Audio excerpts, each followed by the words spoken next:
Joining us now to talk what's happening in the broader markets, Ed Yardeni, president of Yardeni Research. Thank you so much for joining us. Good to see you this morning. So it's interesting because you had called, I guess, back in May for a June swoon because you were thinking that perhaps the Fed might hike interest rates in July. Obviously, great news if it holds this morning related to the Strait and oil prices. How do you see this as a setup for markets now? And are we clear? I mean, June's almost over, but are we clear from a June swoon, and are we clear for more upside in July? It definitely seems that way. As a matter of fact, we suggested there could be a potential for a June swoon back on June 3rd. On June 5th, the payroll employment came out a lot stronger than expected. Everybody then concluded maybe the Fed's going to move towards a tightening bias, maybe raise interest rates sooner rather than later. But now with the price of oil coming down, with the SpaceX IPO having been done very well. Maybe the June swoon is what happened in one day back on June 5th when the market actually dropped by over 2.5%. How energizing do you think the SpaceX IPO is for the broader market? I mean, there's one argument that this was going to open the door to Anthropic and AI, and it's just good news for the spirit of the investor. On the other hand, it is just Elon Musk, and he is a particular kind of talent, and he has a particular reach and connection with retail investors. So how do you see that affecting the market? Well, I'm kind of biased in that regard. I've been talking about the roaring 2020s since August of 2020. It sure feels like the roaring 2020s are here. I mean, this is the seventh year, not the sixth. This is the seventh year of the roaring 2020s. And I've been talking about 10,000 by the end of the decade, by the end of 2029. Now I'm kind of like on my way over here. I was like, what am I going to talk about? You know, is 10,000 by the end of the decade? Well, your target, I think, 8250 is your target for the year. Is that still your target? Are you going to increase that target? Well, you know, I've been among the bulls, and I haven't been bullish enough. I mean, it's really extraordinary. We've been in what I call not a FOMO market, but a FEMO market. FEMO meaning fabulous earnings momentum. Earnings have been unbelievably strong.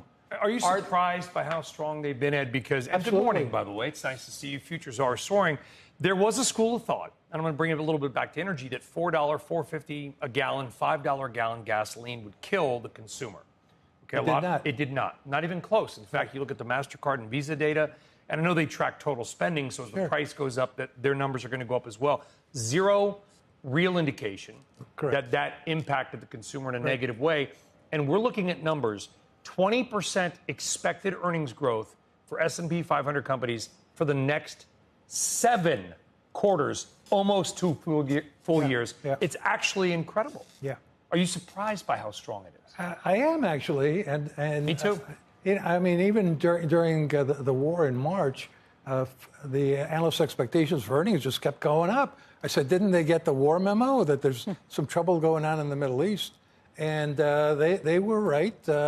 The economy has weathered that extremely well. That's been one of our theses, is that you just don't want to ignore and underestimate the resilience of the U.S. economy and the U.S. consumer. And I think a lot of that is because of me, people like me, which is a lot of baby boomers. I'm still working for a living, but the baby boomers are retiring with $89 trillion in net worth.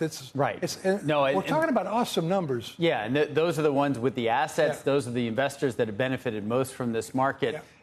When you look at earnings, is there a fear that we are in some kind of earnings bubble? Are those earnings themselves sustainable and repeatable into next year? Well, I would rather have a earnings-led melt-up than a valuation-led melt-up. So that's what we have right now. So you're saying because it's not an expansion of multiples, therefore this is a more healthy rally? Well, you know, when the multiples are going up right now, they're about 2021, and they've been kind of stuck there while what's really led the market up is much better, FEMO, much better than expected earnings.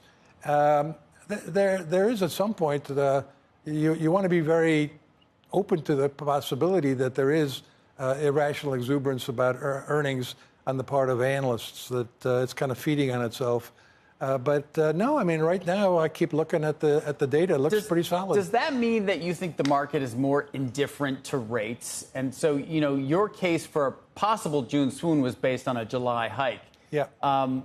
Regardless of what happens, if inflation is more sticky and rates stay higher for longer, do you think the market just won't care as much about that? Or how much of an issue or risk are higher rates and sticky inflation going into this year? Clearly the Fed always has some impact on the market.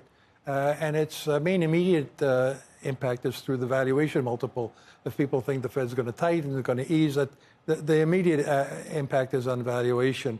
With a lag, it's going to have an impact on the economy and then on earnings. I think in the current situation, there is everybody's kind of focusing on the fundamentals of the market itself, the resilience of the market. Look, the Fed not too long ago raised the Fed funds rate from basically 0 to 5.5%. Right. And we did have a bear market in 2022, but we didn't have a recession. No. So the bear market didn't last very long. It was a great buying opportunity. Yeah, and a big reason for that is because we had that huge AI launch at the end that just sparked that huge rally. Exactly. And look, the SpaceX deal went flawlessly. I mean, it was $75 billion, which is actually a drop in the bucket in the market's market cap, which is something like $75 trillion. So bring it on. We're going to get more IPOs.